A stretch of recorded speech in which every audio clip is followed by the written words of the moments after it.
Maestra Patricia Ariza, ¿qué significado tiene para ustedes haber recibido esta distinción anoche en el Festival Internacional de Teatro de Manizales?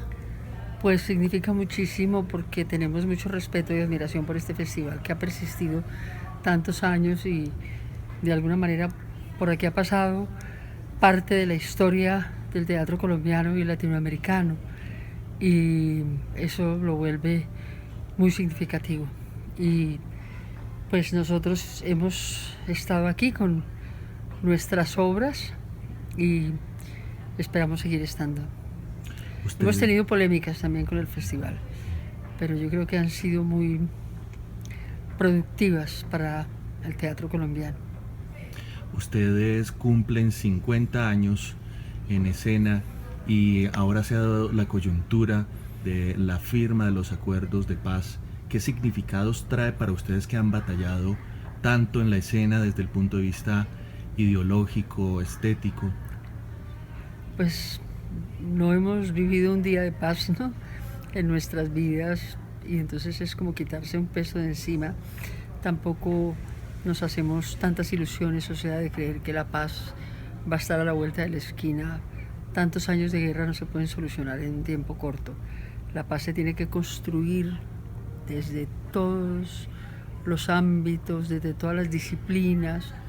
Ha faltado mucho la cultura y el arte, la consideración tanto de la mesa como del Estado por el papel de la cultura y el arte en este proceso, pero no importa, nosotras y nosotros, los artistas, vamos a seguir en ese empeño porque consideramos fundamental la dimensión cultural en la construcción de la paz. Pero significa mucho. Este año yo creo que hemos tenido como la felicidad, como dije yo cuando llegué, porque pues tuve el privilegio de ser invitada por el gobierno cuando se decidió el cese definitivo de fuegos a La Habana y yo no paraba de llorar. Era como una felicidad triste, una felicidad con memoria y al mismo tiempo una tristeza alegre. Era como muchos sentimientos encontrados. Nunca pensamos que la obra Camilo, que la planeamos hace 3 años, pues fuera a estar ni en los 50 años de la Candelaria ni en los 50 años de la muerte de Camilo. En ese momento no caímos en cuenta.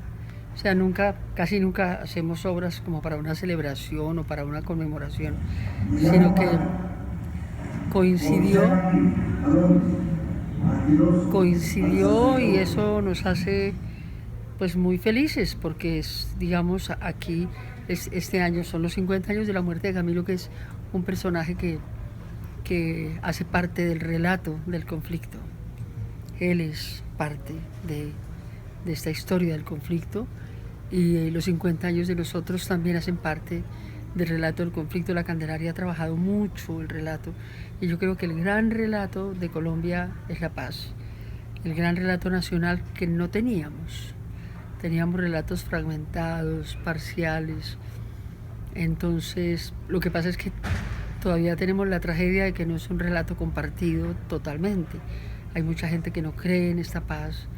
Entonces, pues esa es la parte muy dolorosa. Yo creo que esa es una de las secuelas y de las consecuencias de la guerra, que como era un gran negocio y también, no sé, hay mucha gente que normalizó la guerra. Creen que así es que debemos seguir solucionando los problemas a plomo. Precisamente Camilo Torres se ha convertido en un personaje universal y a través del tiempo ha cobrado vigencia y fuerza. ¿Qué será lo que tiene Camilo Torres que lo hace precisamente vigente hoy en día para las nuevas generaciones? Pues es impresionante como, por ejemplo, a la obra en Bogotá, a las temporadas que hemos tenido a gente muy mayor que lo conoció o que tuvo que ver, digamos, que hizo parte de esa generación, o gente muy joven, jóvenes fascinados con el personaje, porque yo creo que es un hombre, digamos, que predicaba el Evangelio, que él decía muchas de las cosas que dice ahora el Papa, por ejemplo. Como dije el otro día, lo que pasa es que el Papa no vive en Colombia. Entonces, pero este país, precisamente por la guerra, se ha polarizado mucho y ha sido muy intolerante. Camilo lo que hizo fue predicar el Evangelio y realmente cada vez se le fueron cerrando las puertas Él predicaba el amor eficaz, que el amor al prójimo tenía que ser eficaz. Y entonces hasta que sintió que la única salida era la insurgencia, pero no se puede definir a Camilo solamente como insurgente, porque él fue fundador de la sociología en Colombia con Falsborda, fundador de la investigación acción participativa, fundador de la teología de la liberación del grupo Golconda, hizo parte de los sacerdotes obreros en Francia. Bueno, un hombre polifónico, cantaba además, era un tipo chévere. Maestra, hablemos también de esa escuela que han fundado ustedes, que se llama el Festival Alternativo de Teatro, y ahora también tienen el Festival de Mujeres en Escena. ¿Qué protagonismo ha jugado en la escena nacional e internacional esos dos festivales?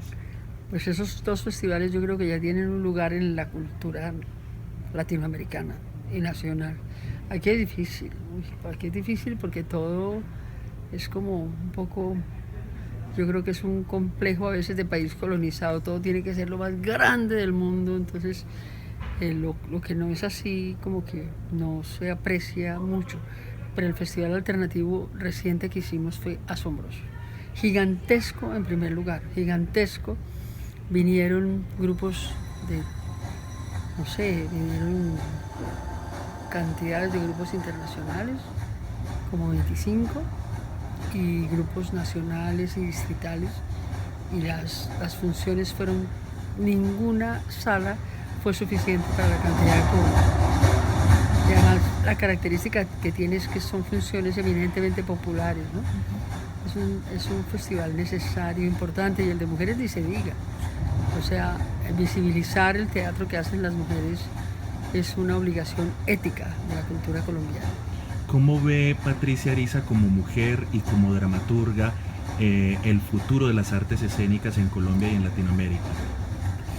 Pues lo veo con muchas esperanzas, pero también con mucho temor, porque yo creo que el neoliberalismo ha permeado todas las políticas culturales, entonces todo se vuelve pragmático.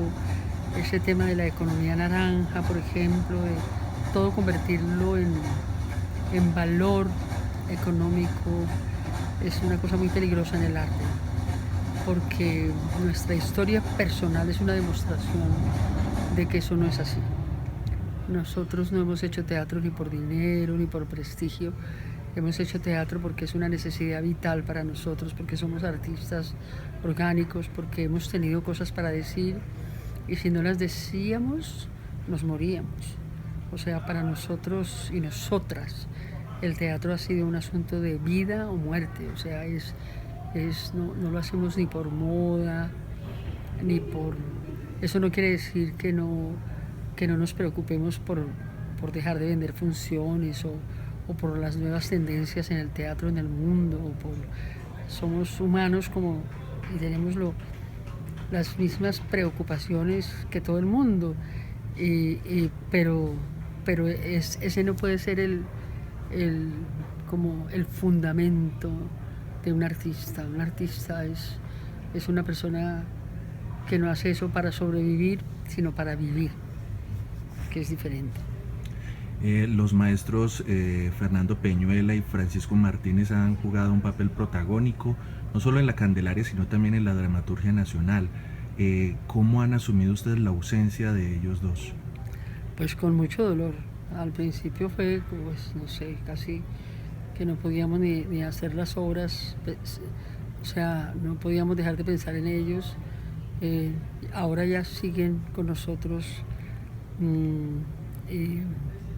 pues son parte de la historia de la Candelaria. Y ser parte de la historia de la Candelaria es ser parte de la historia del teatro colombiano. Lo decimos sin falsa modestia. La Candelaria es un teatro fundador del teatro independiente en Colombia con el TEC. Y ahí pues hay muchos otros grupos que surgieron posteriormente. Somos un movimiento.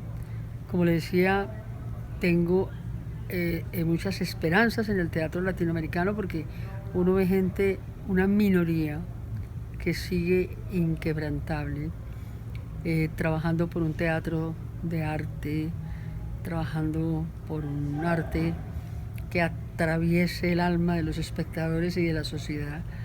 Pero también ve por ese otro lado el bombardeo del pragmatismo que también ha permeado a muchos artistas. Sin embargo, Colombia está en un momento de florecimiento.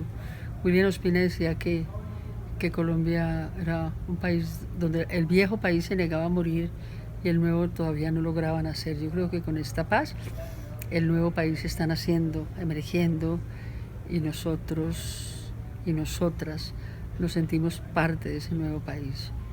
Maestra, finalmente una pregunta. Hay el proceso de paz y en sí el conflicto es algo que a veces resulta sumamente complejo para muchas personas, quizá para personas que no tienen o el acceso a la información o de alguna manera interpretan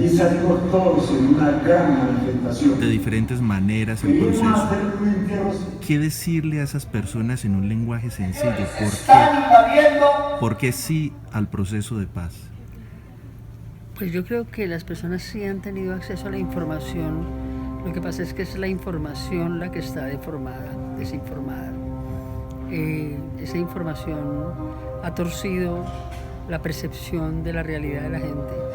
Los medios de información, no todos, ni todos los periodistas, no se puede generalizar, han tergiversado mucho de la historia al punto ese de que estamos al borde de que todos y todas nos empeñemos en construir la paz, porque eso es lo que tenemos. Por fin tenemos una puerta para construir la paz. Eso es lo que son los acuerdos, una puerta para construir la paz. Y hay gente que se niega a entrar por esa puerta, se quieren devolver. Entonces eso, yo les diría que tomen el riesgo, que vengan con nosotros y con nosotras, porque muchas de esas personas son gente buena, pero que no ha visto las bondades de la paz.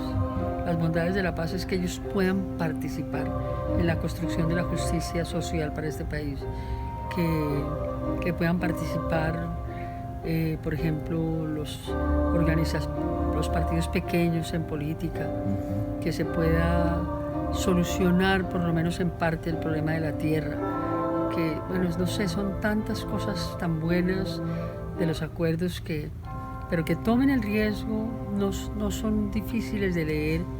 Uno los lee y se conmueve de verdad, se da cuenta que quizá no sea lo más perfecto del mundo, pero es de los acuerdos más avanzados del mundo. Es, por ejemplo, que haya una subcomisión de género. Eso no se ha visto históricamente en ningún acuerdo, históricamente, que conozcamos. Entonces hay que entrar por la puerta de la paz, decirle sí al plebiscito y tomar el riesgo, tener la audacia de marchar con lo más positivo, con lo más constructivo, con lo más poético, con lo más bello que es la paz. Muchas gracias, maestra, por atendernos a esta entrevista para el blog Yo Veo de elespectador.com. Con mucho gusto.